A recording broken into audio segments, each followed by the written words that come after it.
কিছু ইনকামিং ওষুধ স্যার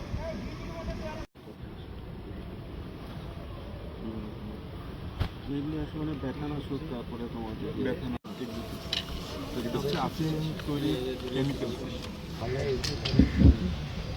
সম্মানিত সুধী, আজকের আয়োজনের মাধ্যমে আমরা একটি স্পষ্ট বার্তা দিতে চাই যে দেশের সীমান্ত ব্যবহার করে মাদক চোরাচালানের যে কোনো অপচেষ্টা কঠোর হাতে দমন করা হবে।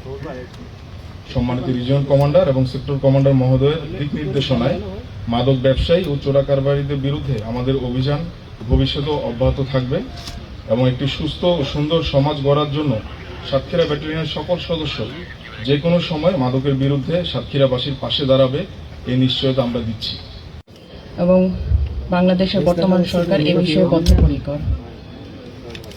আজকের এই মাদকদ্রব্য ধ্বংসকরণ অনুষ্ঠানের মাধ্যমে এরই একটি ডিসপ্লে হয়ে যাচ্ছে যে সরকারের বিভিন্ন দপ্তরগুলো মাদক ধ্বংসে বা মাদকের বিরুদ্ধে কতখানি তৎপর রয়েছে সে বিষয়টিকেই এখানে ফুটিয়ে তোলা হচ্ছে।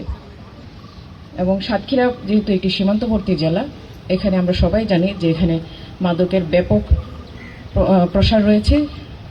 তো এই জেলায় মাদক ধ্বংসে এবং মাদক চোরাচালান বন্ধে এখানকার বিভিন্ন বাহিনী সহ বিজিবি যে গুরুত্বপূর্ণ ভূমিকা পালন করছে, তার জন্য আমি তাদেরকে সাধুবাদ জানাই।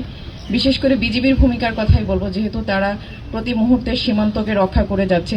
সীমান্তের অতন্ত্র প্রহরী হিসেবে ওনারা যে দিন রাত পরিশ্রম করে এই সাতক্ষীরার সীমান্তকে পাহারা দিয়ে যাচ্ছেন। যে মাদক দ্রব্যসমূহ ধ্বংস করা হবে তার আনুমানিক বাজার মূল্য প্রায় ৭৩,৭৫,০০,০০০ টাকা, যা মাদক চোরাচালানে ব্যাপকতা এবং এর বিরুদ্ধে চলমান অভিযানের গুরুত্বকে স্পষ্টভাবে তুলে ধরে।